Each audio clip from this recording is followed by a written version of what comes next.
satria tiako ianao.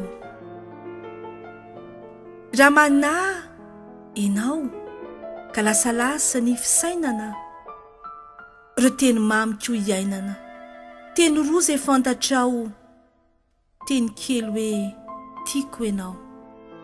Dia raha misy anohany hafa samy laza izany, izaho akory tsy manahy, fa tsy mitovy velively ilay faritra nify ity, mety atolo ny sy ny ahy.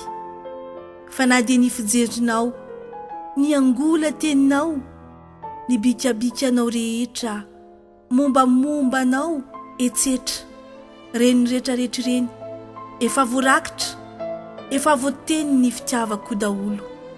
Fa latsa-damba aminao dia ambarako ihany koa fa ninona iseho, na ho ratsy na ho soa. Aza manahy za ho eo anilanao lalandava, ka nasento natoloko mety mahakivy anao, hositraniko ho hitanao. Ny Eja.